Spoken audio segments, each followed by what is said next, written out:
Real Madrid je klub s bohatou historií a řadou úspěchů na domácí i mezinárodní scéně. Jedním z nejambicioznějších projektů v historii klubu byl koncept Galacticos, který prezident Florentino Pérez spustil na začátku 21. století. Myšlenka byla jednoduchá: přivádět do týmu největší fotbalové hvězdy na světě a vytvořit tak nepřemožitelný tým. Na papíře se jednalo o revoluční plán, který měl zajistit dominanci Realu Madrid nejen v La Lize, ale i v Lize mistrů. Klub postupně získal do svých řad velká jména, přesto se tento projekt ukázal jako neúspěšný. A to především kvůli špatné rovnováze v týmu, nedostatku defenzivní kvality a manažerským problémům. Toto video se zaměří na hlavní důvody, proč Galacticos nesplnil očekávání a proč tento projekt spíše poškodil, než pomohl Realu Madrid. Ještě než budeme pokračovat, poprosím vás o like a odběr a vrhneme se na to. Před rokem 2000 byl prezidentem Real Madrid Lorenzo Sanz, který měl úspěšné období. Pod jeho vedením klub dvakrát vyhrál Ligu mistrů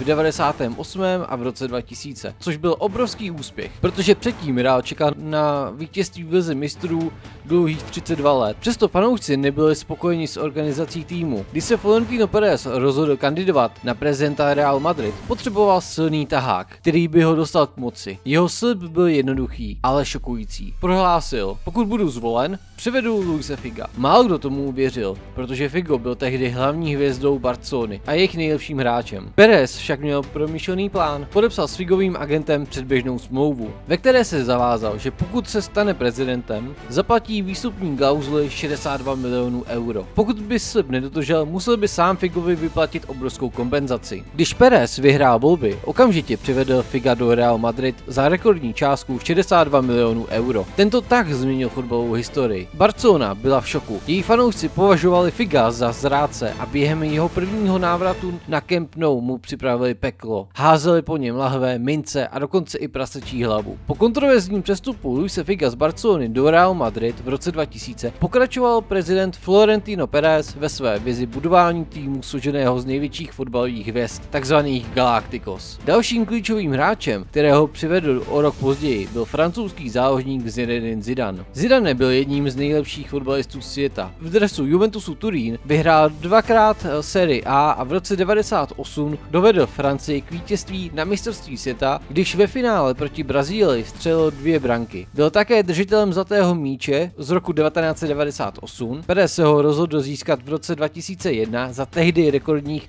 77 milionů euro, což byl v té době nejdražší přestup v historii fotbalu. Předtím to byl právě zmiňovaný Figo. Zidane se okamžitě stal klíčovým hráčem týmu. Hrál na pozici ofenzivního záložníka, kde se svými technickými dovednostmi, skvělou vizí hry a precizními přihrávkami řídil ofenzivu Realu. Pod vedením trenéra Del Bosqueho měl tým hvězdné složení, včetně Raula, Luise Figa, Roberta Carlose a tak dále. Na cestě do finále Ligy mistrů Real vyřadil mimo jiné Bayern Mnichov ve čtvrtfinále a Barcelonu v semifinále. Finálový zápas proti Leverkusenu se hrál 15. května 2002 v Glasgow. Skóre otevřel Raul, ale Leverkusen rychle srovnal a tak rozhodující moment přišel těsně před poločasem. Zidane parádní střelou z voleje vystřelil jeden z nejkrásnějších gólů v historii finále Ligy mistrů. Real tak pod novým prezidentem vyhrává poprvé Ligu mistrů. V létě roku 2002 se Real Madrid podařil další velký přestup. Po mistrovství světa v Koreji a Japonsku, kde Ronaldo Nazário dovedl Brazílii k titulu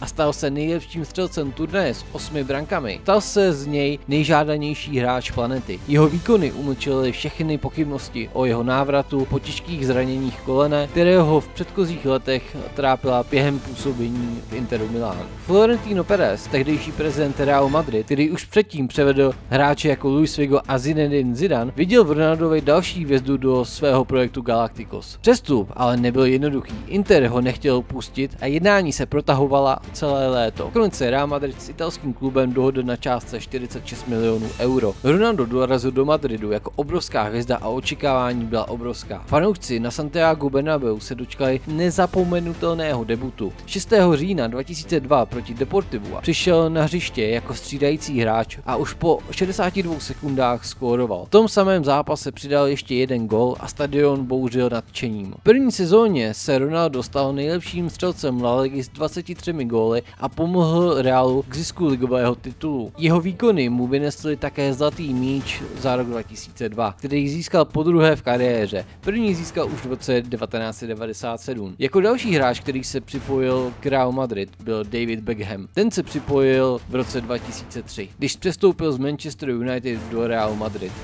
Po šličných sezónách v Anglii, kde vyhrál 6krát Premier League a 1 ligu mistrů, se Beckham dostal do konfliktu se sirem Alexem Fergusonem. Vrcholem napětí mezi nimi byl incident, kdy trenér po prohraném zápase s Arsenalem v FA Cupu kopl kopačku, která trefila Beckhama nad okem. To urychlilo jeho odchod. O jeho služby měl původně zájem Laporta, který ho slíbil převést do Barcelony v rámci své kandidatury na prezidenta klubu. Jenže místo toho Beckham zamířil do Realu Madrid za přibližnou částku 37 milionů euro. Připojil se tak k Zidanovi, Ronaldovi, Figovi jako součást slavného projektu Florentina Pereze Galacticos. V Realu hrál na pravém křídle, později více ve středu pole. A přestože během jeho působení tým vyhrál jen jeden ligový titul v roce 2006-2007, stal se i tak miláčkem fanoušků.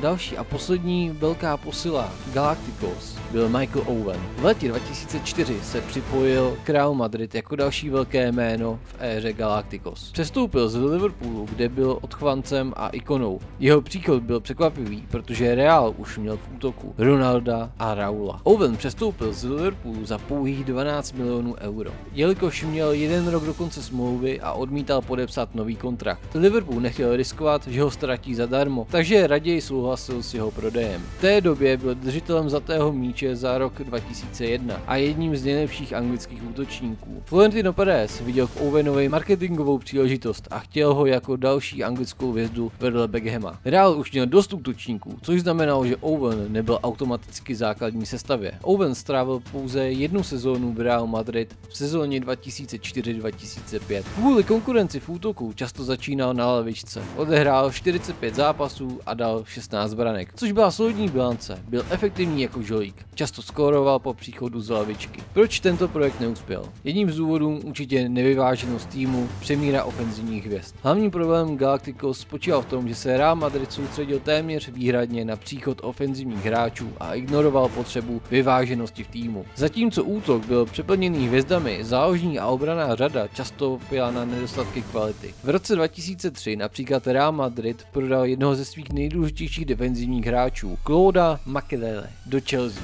Byl klíčovým prvkem záložní řady, který udržoval rovnováhu mezi ofenzivou a obranou. Po jeho odchodu zůstala defenziva Real Madrid extrémně zranitelná, což se odrazilo v zhoršených výsledcích. Obrana sice měla kvalitní hráče, jako byl Roberto Carlos, ale absence defenzivního záložníka a celková nedisciplinovanost týmu vedly k častým defenzivním kolapsům. Soupeři rychle zjistili, že proti Real Madrid stačí dobře organizovaná obrana a rychlé protiútoky, což vedlo k řadě nečekaných porážek. Dalším problémem projektu Galacticos byla častá změna trenérů a jejich nedostatek autority. Perez se zaměřoval spíše na marketing a prestiž klubu než na dlouhodobou fotbalovou strategii. Pokud trenér nehrál atraktivní útočný fotbal nebo měl problémy s hvězdami, byl brzy nahrazen. Trenér Vicente del Bosque trénoval Real Madrid od listopadu 1999. Přestože s Realem vyhrál ligu mistrů, se ho prezident Perez zbavil. Chtěl totiž progresivnějšího trenéra, který by hrál atraktivní fotbal podobný Barceloně. Jeho odchod byl šokující, protože byl velmi oblíbený hráči i fanoušky. Následující trenéři se v klubu dlouho neudrželi a tým byl neustále v přestavbě. Kvůli častým změnám trenérů chyběla týmu jasná filozofie